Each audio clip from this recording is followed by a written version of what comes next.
Sobat B3, sekarang proses pelayanan publik B3 bagi pelaku usaha mudah loh.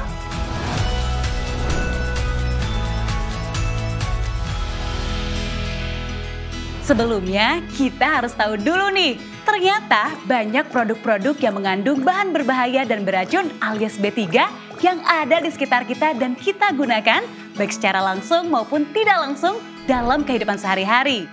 Untuk memudahkan kita mengenali B3 yang ada di sekitar kita, pemerintah mengeluarkan peraturan pemerintah yang memuat daftar klasifikasi bahaya B3 dan simbol B3. Simbol-simbol B3 ini tercantum pada kemasan produk, alat angkut, tempat penyimpanan atau area yang menandakan adanya B3. Selain banyak ditemukan pada produk-produk mengandung B3 yang ada di rumah tangga, B3 juga digunakan dalam kegiatan usaha, baik sebagai bahan baku maupun bahan penolong.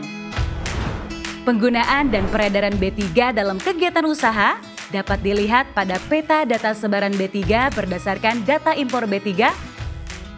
Sedangkan ini adalah peta pergerakan B3 berdasarkan surat rekomendasi pengangkutan B3.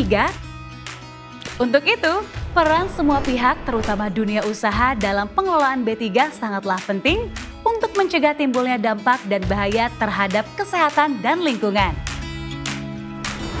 Peran pemerintah untuk mewujudkan tata kelola B3 yang baik salah satunya adalah melalui penyediaan layanan publik pengelolaan B3 yang mencakup registrasi B3, notifikasi B3, rekomendasi pengangkutan B3, dan pelaporan pengelolaan B3. Registrasi B3 merupakan pendaftaran dan pemberian nomor terhadap B3 yang ada di wilayah Republik Indonesia. Khusus untuk B3 terbatas dipergunakan, maka harus dilakukan proses notifikasi B3 terlebih dahulu. Notifikasi B3 adalah pemberitahuan terlebih dahulu oleh otoritas negara pengekspor B3 terbatas dipergunakan ke negara penerima. Proses pengurusan notifikasi B3 dilakukan melalui komunikasi email dan persuratan.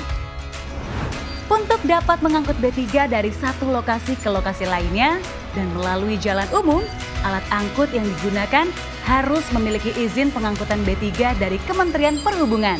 Untuk mendapatkan izin tersebut, maka harus memiliki surat rekomendasi pengangkutan B3 dari KLHK. Saat ini, pelayanan publik pengelolaan B3 telah terintegrasi melalui pelayanan terpadu satu pintu atau PTSP. Jadi, apa yang harus dilakukan perusahaan ketika akan menggunakan layanan publik pengelolaan B3? Mari kita lihat ilustrasinya. Untuk perusahaan yang akan mengajukan permohonan registrasi B3 atau rekomendasi pengangkutan B3, pemohon dapat mengakses website ptsp.menlhk.go.id. Pemohon dapat memilih layanan registrasi B3 atau rekomendasi pengangkutan B3, lalu mengupload semua dokumen persyaratan yang telah ditentukan. Mudah kan? Semua dokumen persyaratan yang sudah berhasil diupload, diterima dan dilakukan verifikasi oleh petugas PTSP dan unit teknis. Apabila dokumen dinyatakan lengkap, pemohon dapat memilih jadwal untuk validasi dokumen asli di kantor PTSP. Selamat siang, Bu. Siang, Pak. Ini saya membawa dokumen kelengkapannya. Ya, terima kasih ya, Pak. Saya bantu untuk validasi berkasnya ya. Ya, baik, Bu. Semua dokumen sudah lengkap dan sesuai ya, Pak. Dan untuk penerbitan SK, Bapak bisa lihat melalui sistem PTSP ya, Pak. Baik, Bu. Terima kasih, Bu. Sama-sama, Pak. Permisi. Selanjutnya, unit teknis melakukan proses penerbitan surat keterangan registrasi B3 dan surat rekomendasi pengangkutan B3 untuk dikirimkan kembali ke PTSP. Surat keterangan registrasi B3 digunakan untuk keperluan clearance pengeluaran B3 dari area kepabeanan, sedangkan surat rekomendasi pengangkutan B3 digunakan untuk pengajuan izin pengangkutan B3. Jika sudah terbit, pemohon dapat mengunduh SK registrasi atau surat rekomendasi pengangkutan B3 atau mengambil langsung ke kantor PTSP. Selamat siang, Bu. Siang, Pak. Ini SK-nya sudah selesai ya, Pak. Wah, sekarang cepat dan mudah prosesnya ya.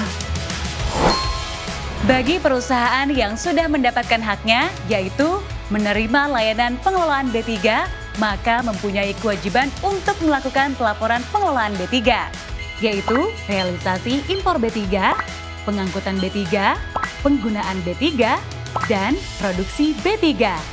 Melalui pelaporan ini, kita dapat mengevaluasi kinerja pengelolaan B3 oleh perusahaan dan menyediakan informasi bagi publik dalam hal pengelolaan B3. Bagaimana? Cukup jelas dan mudah kan?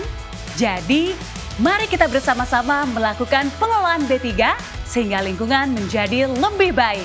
Bijak kelola B3, investasi aman, lingkungan nyaman.